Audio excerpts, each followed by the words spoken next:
Hey everybody, welcome back to Colony Drop, your favorite Gundam podcast. My name is Isaac. And my name is Brian, and this is a podcast where we talk about anything and everything related to the Mobile Suit Gundam franchise.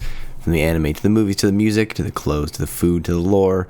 Isaac, we do it all. That's right, Brian. We even do incredible, exciting, grand slam, explosive announcements. Isn't that right, buddy? That's right. This was a good week for us, Isaac. We were recording this on March 8th. That's right. And we've mentioned this a few times on the podcast in the last year. Isaac and I are super excited for this new Gundam tabletop miniature war game coming out called Gundam Assemble. And there was like no details for like a year. They like threw it out there. They're like, hey, we're going to make this thing. And then they said nothing else, Isaac, for a long time.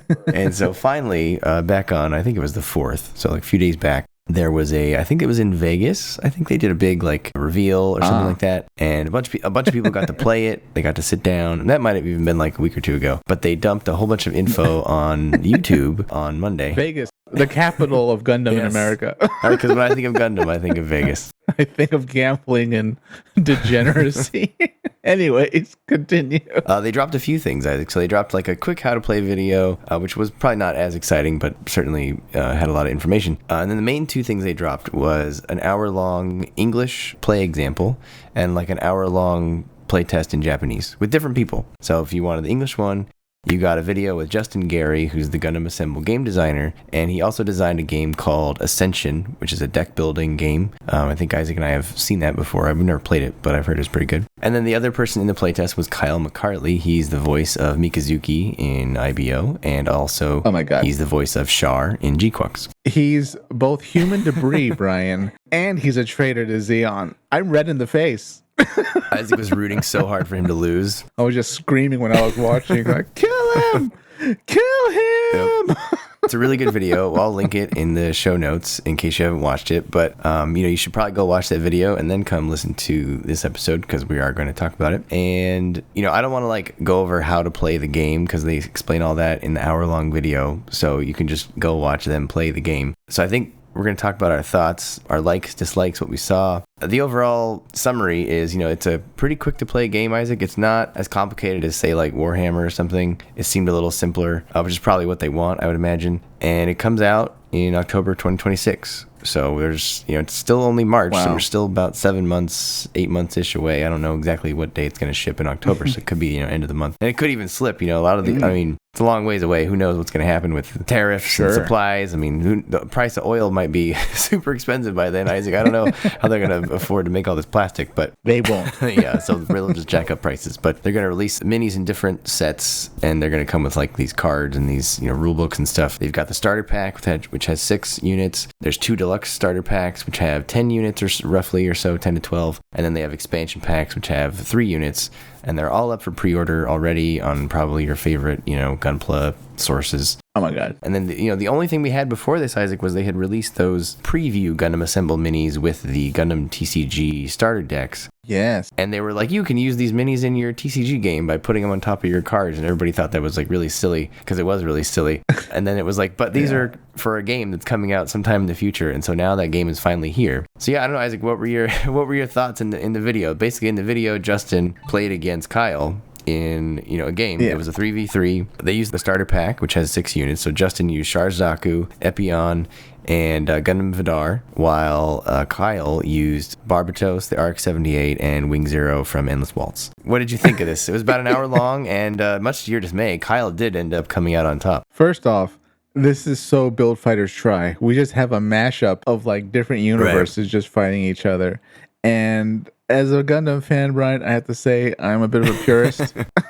I'd want us to only play with mobile suits of a particular, universe when we're actually having a fight. But I have to say, this game is, I never thought we'd actually see something like this. I think the finished product would have been closer to Warhammer 40k, in which case they give you Gundam miniatures, you need dice and a ruler and a rule book, and that's about it. But for this, there's cards, there's a lot more. The most interesting thing about it, I think, is you're on the clock.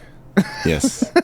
Like, this game has like a timeline that we're all moving towards, and at the end of that timeline, we're going to count the points and we have a winner. Right. Regardless of how many mobile suits are left, mobile suits can come back, which I thought was interesting. Yeah. Also interesting, I thought, was, oh my God, I won't say it doesn't matter, but you can have mass-produced suits fighting Gundams, and they can still conceivably win. Yeah, I mean, you've touched on a lot of points there, Isaac. On the card one, my first thought was like, I didn't expect that. Like, do we want cards? Yeah. And then I was like, I don't know if I really want cards. But then he dropped he was like, I have an eye field. And I was like, okay, that's cool. He has an eye field card. I like eye fields.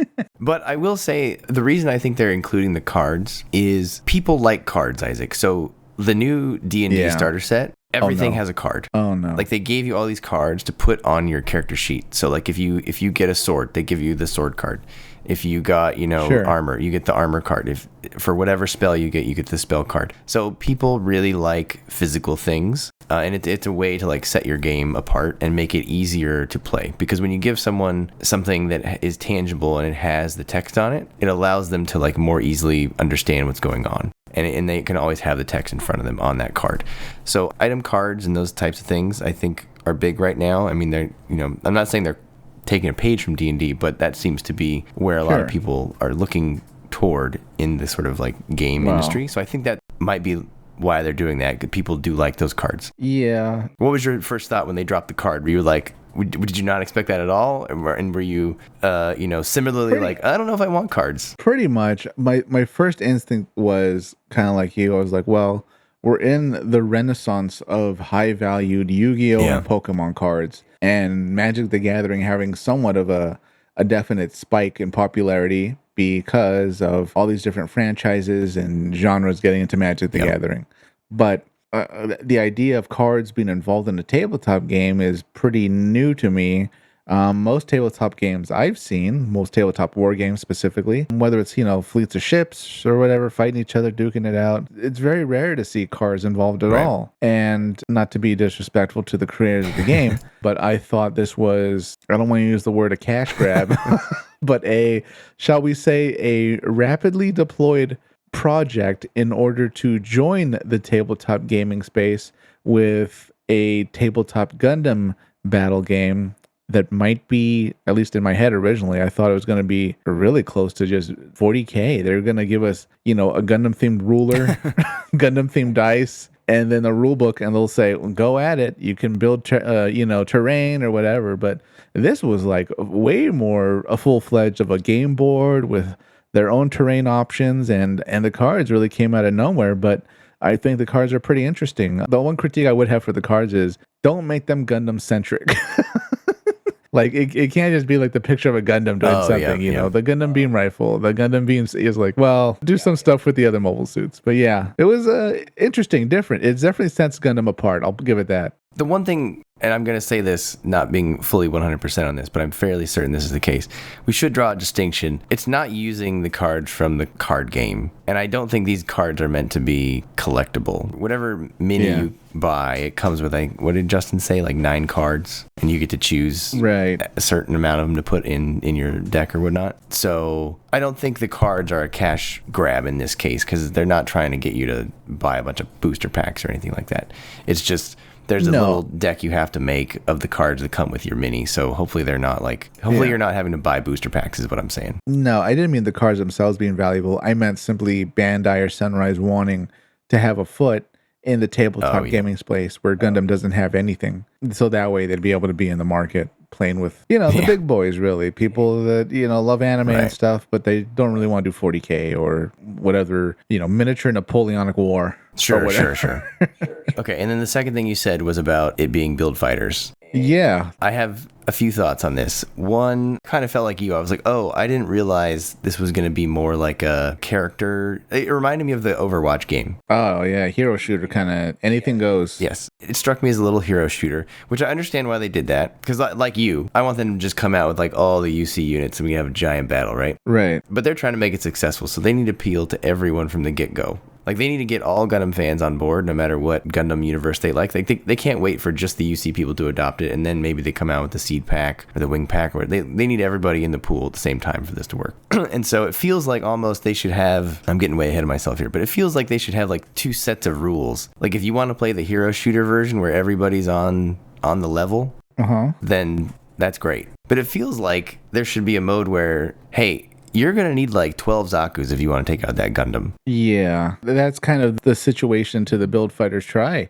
comparison that you just pointed out, where it's, I mean, anybody has a shot, no matter the mobile suit. But at the same time, it's like, well, what if we really wanted to like almost recreate the Battle of Odessa? Yeah. Like, there's the Gundam, there's the heroes, White Base is over there, but you're going to have to fight like 15 of my Zaku's. Right, exactly. It's like, where are the rules? The rules kind of go out the window at that point. It's like, well... Yeah, I mean, now look, one thing that we should keep in mind is like, this is the first time that they're releasing it. Yeah. And as you know, like, even in 40K, right, there are many game modes that you can play. So who's to say that down the road they won't release another game mode that would be more along the lines of what we're talking about? Because their game mode that they're focusing on right now, I think really works for trying to get all of the different universes on the table at the same time. Yeah, I'd be happy for that, where they have a rules update, or there's a version of the rules that gets released where if you want to do, I don't even know how they do it with the stats, but someone could figure it out. Yeah, or like in 40K, like we don't play 40K, but we've looked into it, I'll say. They balance it a little differently, right? Instead of the timeline mechanic where, you know, if you're more powerful, you get to move less, like in this Gundam Assemble game. In 40K, there's like the point system, right? Your army has to have a certain amount of points, and you know, different units are worth different amount of points. That's kind of how Gundam Battle Operation 2 works. Well, that's kind of what I was expecting in this game. You know, like, if your army limit is 10 points and a Zaku is 1 point, okay, cool, you can field 10 Zakus, but maybe the Gundam costs, 7 points, right? So that to me is more what I was thinking. That sounds like more what you were thinking too. Yeah. At first I thought, each mobile suit will not only have like a point value, much like 40K, but their own separate abilities. Sure. It'll be very rare for the Zaku to outrange the Gundam. Yeah. But this is sort of more, well, it's all about positioning and your cards and how are you going to allocate, your actions, and really what's the lineup on the timeline. The whole timeline thing is still hard for me to wrap my head around. I think I need to actually play the game in order to really grasp how the things are going to go. But yeah, it's very different than what I expected. And I think by playing it, I'd be able to actually give a better estimate on how much I would want to keep putting into the game. Right. Okay. So let's talk about maybe some of the things we liked versus disliked in the demo. Okay. Sure. Mr. Justin Gary here, what I thought he did very well is a lot of the specific mobile suit abilities / special cards associated with those suits were very on point. They were very thematically appropriate, and I like that. So, for example, Char getting to kick the opponent after a dash if he's next to them, that was perfect. I thought that was great. Barbatos doing more damage the more it's hurt, and it can do damage to itself to set it up to do more damage. And that one card that Kyle played at the end, or towards the end, where instead of taking a lethal hit, he resets his HP to 1 instead. That was very fitting of Barbatos Lupus Rex. Or even the Twin Buster Rifle, being able to fire at full power versus half power if you had more energy, obviously using, double the rifles. He had a good understanding of Gundam to make those thematically appropriate cards. It did bother me that he kept calling Char Char. I'm not a fan of that. I loved it, Brian, because that's exactly what I want to do to Char. Make him charred. Isaac always orders his Char charred. Char it up, yeah. Make it black. But I thought those were really good. So it makes me feel good that he understands the lore and he can, design the game thematically appropriately around itself. So that I like that. What I didn't like so much is because they felt a little generic, and I don't know how you felt about this, but I don't, like taking the bases and the garrisons and all that stuff, even really like collecting the power-ups off the board, those all felt very generic. I felt like those could be in any game. Those don't need to be in a Gundam game. Yeah. So if you want to keep those, I would suggest like theming them somehow, like a Xeon logo. Well, even just like, don't just get a power-up, like collect a certain weapon or something, like, you turn it over and it's there you go. It's like a particular bazooka, or it's a Sturmfaust or something like that. Like, don't just say, I get +1. Like, +1's just a little boring. Yeah. I don't know. Zaki, you just swapped out your Heat Hawk for the Heat Saber. Yeah, Oh, or something like that. oh, there you go. Yeah, the Gundam. I don't know. You got that magnetic alloy Yeah. coating or something. And I'm wondering, like, the whole taking the bases, maybe that's just a way to force people to go to a certain area on the map, I guess. Because otherwise you could just kite, like, if both players just kite around the map with no reason to engage, I guess that could get pretty boring. It's just a dogfight, really. You could, if you wanted to do a dogfight mode, you could do that. But yeah, a lot of the stories in Gundam and battles are about holding territory. Oh, sure. Yeah. Capture the base. I definitely think there should be modes like that. You know, like, I just think it should be a little more themed. You know, like, is it a protect the HLV mission or rescue the hostages mission or something like that? I don't know. Just standing by the square and flipping it seemed a little. Maybe that's normal for these type of games. I don't play any of these types of games, so I don't know. No, I mostly play PC games, but tabletop is pretty limited to me for board games and a little bit of Dungeons and Dragons. But for a war game on the tabletop, especially for Gundam, if you're a diehard fan like us, we will absolutely upgrade certain features of the game to reflect our tastes and the level of quality we want in an actual battle. Right. And for all the focus on the, flipping the bases and stuff, what I thought was interesting is there was no points for actually taking the other person's, like, starting position. Like, to me, that would be the base you should take. Yeah. Because, like, if you think about playground games you played as a kid, capture the flag or something, you would always go get the flag and bring it back to your base. It wasn't so much about, like, something in the middle that you were just fighting over. That's true. Well, there's one game that does that, but it's called Steal the Bacon. Oh, well, yeah. These are Boy Scout games, and also I do like bacon.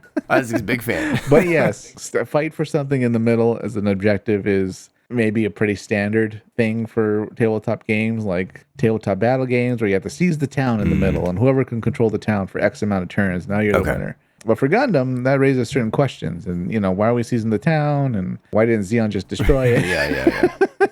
Like, they do everything. But I hope the game itself is pretty committed to being open and adaptable to different scenarios the players can make. One thing I didn't really like, so I like how the board looks, Brian, right? So the initial paper board, and they even give you, like, paper terrain to create sort of multiple height columns, right? That's right, yes. I feel like, though, as players, though, we'd want maybe columns made out of, or terrain made out of something more solid than paper, just for the aesthetics of the table. Yeah, so that's a good point. The one in the video, they had, like, really nice plastic terrain that was painted. Right. But if you buy the Deluxe starter set, it comes with paper terrain. Right. It looks good. But if you go look at it straight after having watched the video, you're like, oh, I liked the other terrain better. Yeah. But, the other terrain probably costs quite a bit. And, you'd have to paint it and stuff, which is fine. Right. One good thing, though, about the game in general, other than them also clearly offering it in space to fight on asteroids and stuff, is the hex layout, which is a very traditional, almost really old school style of war game setup, as opposed to sort of more modern war games like 40K, where you're just using rulers and you can kind of move in any direction you want, and it's all line of sight and stuff. Here, it's very much you're restricted to the hexes, and that's it. That's your movement. This is how the game movement will go. Nothing crazy, like you flying, below the map or above the map. So I do appreciate sort of the restrictions of movement in that, which should make the game a bit more streamlined. And I think that's what they want, because, to be honest, something like 40K, we've looked into it, and I do find it intimidating. There's a lot of stuff happening there. There's a lot of armies, a lot of units, a lot of rules. They're always updating the rules. From an outsider's perspective, it's intimidating. And I think they want to avoid that with this. They can't launch a new product, a niche product at that, right? Right. And just expect people to just dump, like, a huge rule book and be okay with that. So I kind of expected it to be simpler like this. It doesn't mean it's not a good game. It looked fun, especially when they started clashing in the middle. Like, towards the end of their video, they were just beating the crap out of each other. So, and I like that Kyle started getting aggressive and just chewing through all of, Justin's strategies. Which, by the way, I feel like a win condition should just be you eliminate the entire team at the same time. Yeah. Again, that's why having pieces brought back was such a shock to me, since my brain is so hardwired to what I know about 40K, where nobody's coming back. This is a battle, and unless, like, you call in a dropship or something to drop off more mobile suits, nobody's coming back. So the idea that you can kind of just, until the end of the game, if things are going poorly for you, you're bringing back units multiple times, that was shocking to me. But I got to play it to see how I actually feel about it, I think, in the moment. Yeah, very interesting. And a wipeout should be a wipeout. Yeah, I think a win condition should be like, hey, you can get to the end of the timeline, but if you wipe out all 3 of the players, or 3 or 5 or whatever of the other players, units, and they got nothing on the board, I feel like that's it. I feel like you won. Yeah, not just that, but like, Brian, what if they get to the white base or the Sure. Musai? So who's bringing in the Yeah, reinforcement? there's no one there. I mean, They get another Musai on the edge of the battle, and like, they have that's true. So Justin did mention it sounded like there might be slightly different rules for the 5v5, and he mentioned A Baoa Qu twice, 2 or 3 times during the thing. So Okay. I have a feeling that he has it in his mind of how to do really big battles, and they're just not leading with that. But I could definitely see if you were playing 5v5 and maybe you had the ships in there, that maybe if you lose your ship, that's it. Like that could be a good objective. Okay. And like that actually seems more fun to me, but I don't know what people want out of this game, I suppose. Yeah, me neither. I also wish I had a closer pulse, or I wish I was viewing the millions and millions of Gundam fans at the same time when it was revealed that, by the way, stats-wise, a Dom can take out a Gundam quite easily, almost as easily as the Gundam can take out the Dom, which to me is kind of mind-blowing. And as much as I like my Doms and my Zakus and my Xeon mass-produced mobile suits, it does kind of give me pause because, in a way, Brian, I did want like a 15-on-1 battle. Right. Yeah. Or a 15-on-3 battle against, the white base crew, and then it's me and my Zakus and Xeon suits, and you and I, Brian, go at it, and then the best man win, because I might have numbers, but you absolutely have quality over quantity. The best thing about this, though, is they could easily just have a different rule book for that type of game, and like different stats, and just say, okay, well, instead of 15 HP, the Gundam has, 50 HP, right? Yeah. So they can easily kind of use the same system, but just adapt the rules and stuff a little bit to get to that. So I'm hoping they get there, because I agree. I think like Shard Zaku did a lot of damage, and it did go down, I think, once or twice against Barbatos, which makes sense, right? Because there's no world in which Shard Zaku stands a chance against Barbatos, and I love the Universal Century, but those two just aren't going to play in the same pool. No. What do you think about, if I may segue a bit, Brian? Yes. What do you think about some of the choices of suits and non-suits in these deluxe sets that were released? Because I'm personally scratching my head at some of the choices they made to release in this first batch. I thought they might go out swinging, Brian, with like, the Guff, maybe a GN, even some of the cool aquatic mobile suits, right? So that gives them some adaptability to do aquatic or at least amphibious type terrain battles. Sure. But no, we have like the head of the Xeon. Right, yeah. We have balls and Ogus. That's a good point. Oh my God. Yeah, so let's talk about the packs. Zaku 1. So first, let's talk about the starter pack that we saw in the video, right? That was the 3-on-3. Yeah. That's like a very varied pack. I get why they did it. It has broad appeal. I'm not sure I would get that one, though. What was your thought on that one? It was okay. Like a little, I don't know. I'm going to lean towards no, because there's no Dom. Yeah, I mean, you as like a Xeon person, you don't want all the stuff that's non-Xeon, probably. So... No, it's like so non-Xeon. That one I feel like is more for someone who just wants to play the game. Yeah, or the Gundam Yeah, it just fan, doesn't have like a strong allegiance one way or the other. That's not the Army Builders box, I'll say. No, this is the Build Fighters Tri box. Now, moving on to the first deluxe set, called Deluxe Set 1. This is the Universal Century one. There's some good stuff in here, and then there's, like you said, some questionable stuff. You got the Gundam, the gun cannon, the gun tank, white base, a gym, what appears to be just normal space gym from 0079. 2 balls, 2 Ogos, a Musai, the Zeong head, a Zaku 2, which with some sort of backpack, which I believe that must be like a space backpack. I don't know. They never needed them before. A Dom, and a Zaku 1, of all things. So the gym looks cool. I like the gym. Not bad, yeah. Yeah, the Gundam, gun cannon, gun tank, fine. Zeong, cool. Zaku, cool.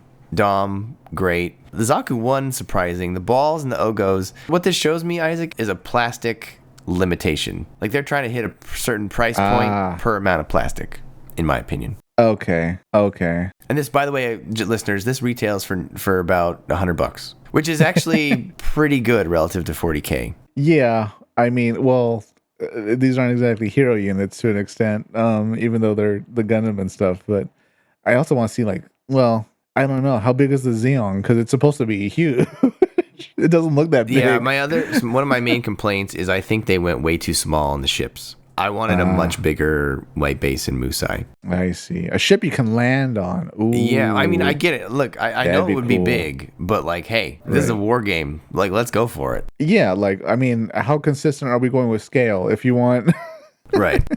you know, they could have done it, sure. But, man. So by your logic, which makes perfect sense, they had the Xeon and they're like, we'll make the head a separate unit. So just cut off the head. We already have the mold and we'll just pump it out. The Xeon head kind of seems like just an add-on to me. Where I really see the plastic limitation is the size of the ships and then also the Ogos and the balls. And maybe even like the Zaku one, which if you think about it, it's majority of Zaku. They didn't need to do much to the mold to send out the Zaku one. But yeah, the Ogus and the balls, not what I expected. Yeah. This almost comes off to me as like the A Baoa Qu set, except for like the Zaku one. I think it's supposed to be a Baoa Qu, yeah.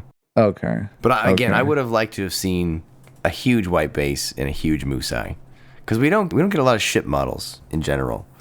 And I think this was the opportunity. So I'm a little disappointed that they're only, and I guess I'm saying this, we're looking at this. Listeners, if you're not looking at this, all of the individual units we're talking about, they take up 1 hex, which is like, I don't know, not that, it's like what, like 2.5 inches, maybe? Except for the ships would take up 3 hexes. Yes, so the ships are on 3 hexes, which is not nearly as big as I was hoping. I'm not saying they need to be exactly to scale, but that seems a little small to me. And like 40K has some really big models, so I was hoping that the ships would be more akin to like a larger 40K model. That would have been really cool, like having almost, not like I don't want to say a play set, a battlescape. Ooh, that's a cool phrase. I'll go with battlescape of Musai next to white base, trading shots, and you can land your mobile suits on either one. Yeah. That would have been, we have to do that. Oh, yeah, sounds pretty cool. Yeah. As we begin bending the rules to suit how we actually want to fight each other in this game. Well, that's one thing I think that Bandai is not probably prepared for, the amount of willful ignoring of the official rules that people are going to do and just making their own, versions of what they want it to be. I think what people mainly wanted was this size mini and the Bandai quality. Because I will say, listeners, that I have not posted pictures of them yet on our Colony Drop Instagram, but I did buy one of the sets of the preview minis from the TCG. I have the one with Gundam, Guncan, and Guntank, and they're very good. They're very high quality. I like them a lot. Just haven't painted them yet. I've primed them. Isaac actually watched me prime them a few weeks back when we played whatever we played, Pandemic. Yeah, and they're very good quality. The details are very nice. They snap together really well. You don't need glue. I mean, I use glue just because I didn't want them to come apart, but they snap together very, very nice. Much nicer than my very limited experience with 40K minis. And they're very durable. They're not like resin prints that just snap. I think they're a good deal. I think they're priced fairly decently. Again, the deluxe set, $100. There's a lot in there. There's 1, 2, 3, 4, 5, 10, 12, 13 things in there. Again, some are bigger, some are smaller. But I think that's a pretty good deal relative to other things on the market, especially with prices the way they are these days. But the normal 3-packs, those are about $40, which is a little higher than I thought they'd be. I thought they'd be closer to 30. Yeah, but yes, I forgot where we were. But do you want to keep going on that one, Isaac, or should we move to the second deluxe set? Let's move to the second deluxe set. Deluxe set pack number 2. So this one is much more expensive, Isaac. This one looks like it's retailing for about $175, and I don't really understand why it's so much more expensive. There are 13 units on 1 hex, plus the Archangel. 13 silhouettes. Yeah, this is an all seed pack. And so I think 13 of them I see Dagger Strike, Launcher Strike, Sword Strike, Ale Strike. I see Dual Assault Buster. I see Blitz. I see... Dual Assault Shroud. That's right. I see the Buster Gundam, Isaac. I see... Jin. What must be the Aegis? Yeah, Jin. Is that an aquatic one in there? That looks like, was it the Goon? Could be the Goon. Is it the Goon? I see the Baku, the dog one. The Archangel. I see, then you got the Archangel, which is on a 5-hex thing. I don't understand why the Archangel gets to be so big compared to the white base. That feels unfair. What the hell is that last thing? Is that a Dragoon? I don't know. Someone who remembers more about Siege would probably tell us what that last one is. I see the Mobius Zero, or the Mobius that Mu used to pilot. I think that's the one next to the Baku. But the one next to the Archangel, I don't know what that is. It's on a single hex thing though, so... Is that the Core Flyer, maybe? Or whatever it's called? I don't know. It doesn't look like it. It almost looks like a super weapon. Yeah, that It's Genesis. dude, that'd be cool to get a Genesis cannon. Brian, when I make a Genesis for you to find. So this one seems much more expensive, but if you like Seed, it covers off a good bulk of the first season of Seed. Yeah, they even got that stupid tiger thing that Baku, yeah, was running around the Zoid. Yeah. So that covers the 2 deluxe sets, the starter pack. We should say the starter pack is retailing for... It's $34. $34.99. No, really? For Gundam Assemble starter set 1. Yeah, you're right. Look at that. That's pretty good. Actually, that's a pretty good deal because they give you a board in that one too. All shipments canceled due to the war. And the coming economic collapse. Yeah. I don't know why that one's so much cheaper than the other expansion sets. So that's a little strange to me. Oh, you think it's a loss leader? Could be, yeah. So that they can like pull people in. And then, by the way, your favorite suit, that'll be $100. Yeah, exactly. You already got the terrain. You're in now. Come on, buy some more. In for a penny, in for a pound. Yeah. So then we got expansion pack 1, and that includes the Unicorn, the Delta Plus, and Banagher's little mobile worker thing. Yeah. Little construction. Which I'm not sure bubble. that doesn't need to be in the game. So I look at that, and again, I see plastic limitation. There's so many other suits from like just give me like a Jegan or a Jesta or literally anything except that thing. Imagine going down to the Quinn Mantha and you get killed by Menage. Yeah, that's just... It's a little bubble. I don't understand that at all, to be honest with you. These are terrible choices. I don't get that one. The unicorn, though, looks great. I have to say. The unicorn looks cool. And you know what? People are going to buy the unicorn several times just to repaint it in different colors. So I totally understand that. God, why couldn't you give us the Quinn Mantha and just charge us $50? You know, that would have been so much better. You mean the Kshatriya, right? I'm sorry, the Kshatriya. Kshatriya. The quad wing. Yeah, the quad wing. There you go. But see, like this is retailing for $40. Yeah. Whereas the starter pack with 6 units is only $35. Depending on how you and I fudge our rules, Brian, I'm going to have to start going a la carte. Getting like 20 Leos and 15 Zaku, 30 Dom. That's one thing to note. They haven't... I mean, we're very early days, right? We're like almost a year away from this thing. Yeah. Who knows? Maybe they'll release some a la carte options, but so far they don't have anything that's in singles. No, not one thing, which, I mean, given the nature of plastic printing and cardboard and the packaging and all that, they might not want to do because that might drop their margins too low. Yeah, I mean, one thing I wish they would do is just, instead of packing it in a nice box, just ship me the runner in like a padded envelope. I don't need the big box. Yeah, a padded envelope. Yeah, it'll get here fine. That's fine. The perfect branding, a padded envelope. A padded envelope. Expansion pack number 2. This is a G-Witch set. It has the Garibaldi, or however you say that. I think I've been saying it wrong for like 2 years, Isaac. It's Garibaldi. Debaldi. There's an extra L in there. We'll call it the bald. The Ariel and the Fair Act. So if you're a G-Witch fan, that's a good set. I guess this might be the best the Fair Act's ever looked. Yeah, I mean it's a good looking pose for the Fair Act. It has that big gun, which everybody likes. The Garibaldi looks cool. This is I should say this is the original Ariel, not the Ariel rebuild. So I'm sure there will be an Ariel rebuild in the future. This one wins almost in posing alone. Yeah, they look good. No other set has the good poses like this. Right. But of course, this raises the question of who will you fight? Yeah, because we need like G-Witch goons to fight, or that goes back to our core question of like they're making it so you can fight anyone against anyone, and I don't know that that's what everyone wanted. Speaking as an expert on myself, that's not what I want. Now maybe we'll get there, and I get it. It's going to take a time. They can't just launch with every unit out of the gate, so it is what it is. Yeah. Expansion pack number 3 is a Magella attack tank and 2 Magella tops. And then a goof for the same price, $40. Clearly for the diehard 8th MS team fan. No, this is a 0079 goof. This is a vanilla goof. This is a Rambaral goof. Ah, well, we know how that goes. Yeah, because this has the rod. It doesn't have the sword. This feels overpriced to me, and I like the goof. I feel like there should be some variable pricing here, Isaac. The ones that don't have 3 suits need to be less. They need to cost less. I agree. Not only that, but I think we can all know by now that the Superior Dom was the one piloted by North Packard in 8th MST. Yeah, the Superior Guff, yeah, for sure. Sorry, Superior Guff. I mean, I'm sure there'll be an 8th MS team box set or something, so. I hope, because this game's kind of built for that, really. Because that whole show was nothing but tabletop size battle. Exactly, yeah. Expansion pack number 4 is a wing set. It looks like we got Heavy Arms, Death Scythe, and Wing Gundam. But these are all like the original ones from the TV show. This is not the Endless Waltz version. I'm sure that will come later.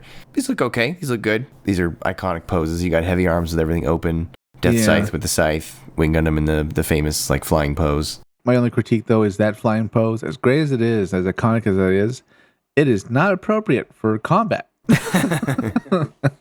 Get your gun up. Yeah, put your gun up, put your shield up, do like a cool other pose, but not that. That's for the opening titles, hero. And then Gundam expansion pack number 5 looks to be a reissue of the 2 Leos and the Tall Geese, which were one of the preview sets, but this time with hex bases. Wow. So this is a good segue into those. Yeah. So this is a good army builder pack. You want Leos and a Tall Geese. I mean, you could get 2 Tall Geeses, repaint it Tall Geese 2. So there has been no like official mention of what they will do for reissuing the preview minis, because for example, I said I have the Gundam, the Gun Cannon, the Gun Tank. However, those are different molds than the ones that are in the starter pack, the ones that are in the Deluxe starter pack. So preview mini Gundam has a beam rifle, and the Gun Cannon is like on all fours doing the whatever they call it, the cow pose or something. The cow pose. Yeah, the one in but the Gundam in the starter pack has a beam saber, and I believe the Gundam in the Deluxe starter pack has the double bazooka equipment, which is pretty cool.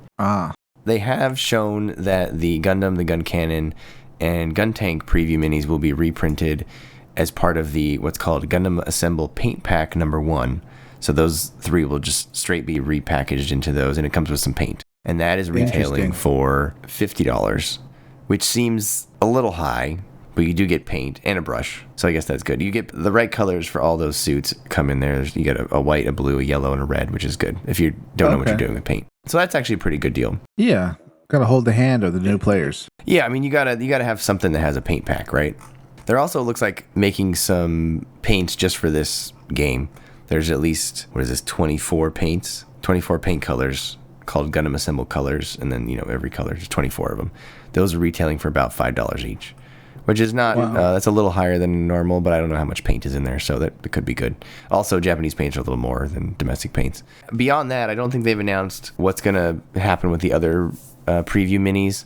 I would assume they will just continue to reissue them in additional Gundam Assemble paint packs. This one is called Gundam Assemble Paint Pack 1. Isaac, you don't name something number 1 unless you plan to make a number 2 and beyond. So I'm sure that, the rest will come. They're putting a lot of product all out at once. So we can't expect them to have everything on day 1. Like, that's just not going to happen. So those are all the sets coming out, Isaac. I mean, what do we think? Are we in on the A Baoa Qu set, or what are we doing here? Brian, I'm going to go balls to the wall. All or nothing.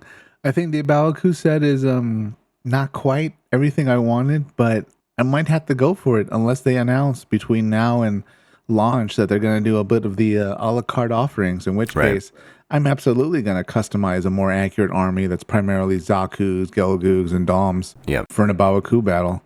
If that's not something that's coming, maybe the high seas, Brian, might have something that can be printed in a different way.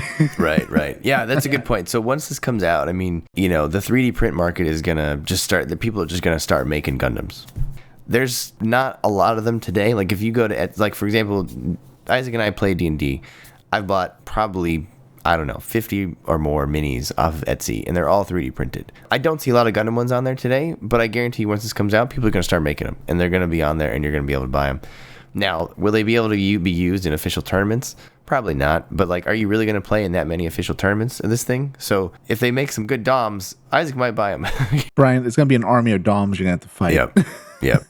So again, I want bigger ships. What I think would be good too, Isaac, is if they had included some modular parts. Like give me an arm where I could put a bazooka on, or it has another arm that has the machine gun attached, or the arm that's holding the beam saber. I wish there were some modular parts, because 40K, to their credit, has a bunch of modular parts. Yes. These guys don't have that. So at least on the preview minis, the ones that I have, you get what you see on the box is what you get. There's no other options. That's really when we get to like version 2 or other versions of this game, maybe they should really consider that. 40K allows people to do a variety of poses, some iconic ones. There's almost a case in 40K of no two armies looking alike. because of how unique your options are when putting together the pieces from the sprues. If these are sort of just pumped out with the same poses, I think that might be a level of staleness that pulls away from how unique armies can be, which is one of the big selling points in 40K of how different you can sort of model your own army. If everything's going to be very cookie cutter in Gundam Assemble, that might have some issues in a way that the game designers and the company might not be expecting. Yeah, so we'll have to see. I mean, hopefully they respond to fan demand for that, because I can't be the only one who's going to say that, right? I mean, probably more than 50% of the people who play this game are going to say that. So that's going to be a common request.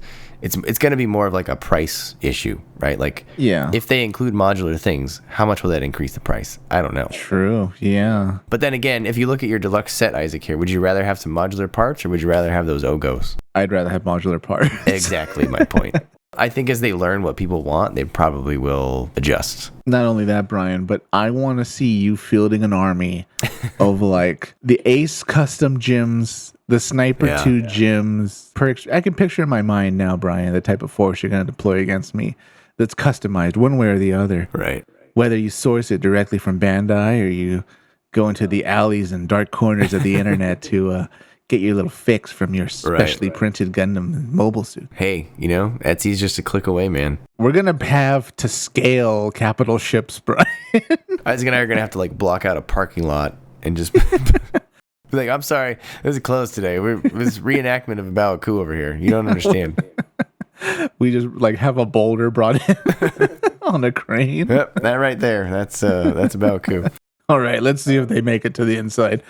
Isaac, so one thing I wanted to note here that I was reading about today, because I was very interested in this. I haven't seen an official source for this, but this seems to be the current thinking. And again, this could be wrong by the time I edit this and you all listen to it. It seems like every mold of a unit, there's not that many that have a duplicate at the moment, but right now, for example, there will be 3 versions of the RX-78. There's the preview version, the one in the starter pack, and the one in the deluxe set. Those will all apparently have different data sheets. They're essentially different units, which I don't really like. I feel like if you just have any RX-78, you should be able to play as whatever RX-78 you want. And I'm sure people will do that in their home games. I don't know what they will treat that as in the official tournaments. Yeah, well... And I get it. They want to sell more units, right? Sure. So that makes sense. But that's also going to be true for the gun cannon and then anything else that had a preview mini and now has a new mini in a different pose. That Zaku in the deluxe set is not the same as the Zakus that were in the preview sets. No. And Char Zaku, I think, is different as well. I believe you mean Char.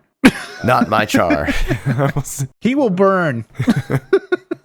He's red. He was in a fire. And then the other thing I wanted to say, Isaac, is kind of along those lines. The one warning sign I have with this game is, if that is true, that every unit that looks different will be a different unit. It feels like this game would be really easy to have power creep, in the sense that everyone plays all these units and then, let's make a new unit that's very unique and has a better power than the last one. Now I'll go buy that unit. I mean, that certainly happens in other games. I'm not saying other games are immune to that. But It just seems very easy to happen in this one if we're going to treat every unit as a very special unit on the board. Like if Zaku's were expendable, that wouldn't be that much of a problem. No, and as a Zaku player, I have to say I'm expecting them to be very expendable. Exactly. If they're not, though, I'd be a bit surprised when they go toe-to-toe and take out 3 Gundams. Yeah. Other things to note, Isaac, almost all the comments I've seen have been very positive about this game. So everybody seems to be very hyped for it. Good. The subreddit is very positive. All the YouTube comments seem to be very positive. I haven't seen many people upset at the mini quality at all. Like I said, I think they're very good. Yeah. Honestly, it seems like as long as people buy it, it seems like it's going to be a success. That seems like a dumb statement. But I think as long as people can get over that hump, spend some money, I think they're going to have a good experience. Because the game looked pretty fun. They seemed like they were having a good time. It got pretty tense. It wasn't boring. I'll say that. No. The nature of the game keeps you going. Yeah. Right. The last thing on my list, Isaac, that I noted is if you go watch the Japanese video, it's a very different vibe than the English video. The English video is very professionally produced, white background. They've got this woman there, Jackie, who's kind of commentating along with them. The Japanese video just seems like, and this is not to say that Japanese people are not professional or anything, but it seems more like they went to someone who's actually going to play the game, and they went in his house. He's got a bunch of Gunpla in the back. They're on some shelves that you would see in a Gunpla collector's house. The dude in the Japanese video is wearing a Federation jacket, Isaac. Yeah. I feel like those are our people. I feel like we should be playing with the Federation Japanese guy. I mean, we'd probably have a lot more in common than we think. Probably. The only downside with that video, Isaac, is it doesn't have subtitles, so I don't know what they're saying. Well, I mean, you could kind of infer, but the most important thing about that video, Isaac, is the Japanese video has this cool looking colony drop, like the Sydney colony, kind of like as part of their diorama. right. It's clearly custom. Like someone made it, but you got to go. If they sell that, Isaac, we got to get that for the podcast. Brian, that might be our only battlefield for a very long time. If we ever do things on video, like I have to put that in the shot. We have to have that thing. Should we fight at Torrington? No, forget that. We have to fight back at the colony. Well, I'm going to link both videos and make sure I'm not saying you need to go watch the Japanese video start to finish, but make sure you see the colony in the video because it is so cool. And I was so sad that was not like part of the solicited things. I'm going to send Isaac a picture of it right now and see if I can grab a quick screenshot of it from a good angle. I was going to soil his shorts right now. Oh my God. Okay, tell me that's not cooler than anything in the American video. It's pretty awesome. It's already been singed. Yeah, isn't that cool? It also raises the question of, how's it still standing? But it's hollow. It's very light. Apparently, yeah, this was a model of a colony that fell with the colony. That's cool. They got all the greebling on there and stuff. And look at the dude in the Federation jacket. What I like too is it's kind of a casual version. Right. Look how loose and comfortable it looks. I'm telling you, these guys are playing in their basement where they're actually going to play the game, whereas the American version was in a studio. Nothing wrong with either one. I just really enjoyed the difference in the vibe of the videos. As long as everybody's having fun, we ourselves will succeed as Gundam fans in our mission to dethrone 40K using giant Japanese robots. Nothing better in this world. Yeah, listeners, so let us know what you think of the game. Are you going to play the game? What units do you want to see that weren't announced? What are your likes, dislikes on the demos? Anything you want to say about Gundam Assemble, let us know in the comments. What are your closing thoughts on this, Isaac? My closing thoughts are, Brian, you better watch out, listeners. If you come across me at any of the places they play this tabletop game, because if I start losing, I will use obscene profanity before throwing the table across the field onto the wall. Isaac is going to spend like $1,000 just so he can have 10 DOMs. He's going to take one DOM out of 10 starter sets. I wouldn't be above it. We might actually work with our listeners and start doing a swap thing. Where it's we're all buying the same sets. We're just moving around the units so everybody gets the army they actually want. Yeah. You're going to have to see a lot of that, right? Because people are going to want all DOMs, or I want all Zakus. I play Ramafeller, so what am I going to do with 3 heavy arms? Right. Yeah. Give me all Leos. Yeah, I'll give you a heavy arms for all your Leos. Just give it to me. Okay, listeners, let us know your thoughts on the Gundam Assemble in the comments. Isaac and I are super excited for this game. And Can't wait. We hope to see you all. Isaac, man, what if they have something at AX next year? Maybe we can go play with some of the people, We will, Brian, and we will be wearing our Zaku plushie hats. We'll be there. You won't miss us because they're very bright green. Yeah, they're hard to miss. I don't think anybody else wears our Zaku hats. No, we're the only ones. About the last 2 on the internet. Last 2 out of Japan. Yeah. All right, Isaac, that's it from us from Gundam Assemble. Take us away. All right, listeners, before you go to sleep tonight, stand next to your bed, get on your knees, put your hands together, look up at the ceiling, and hail Gundam Assemble! Good night, everybody.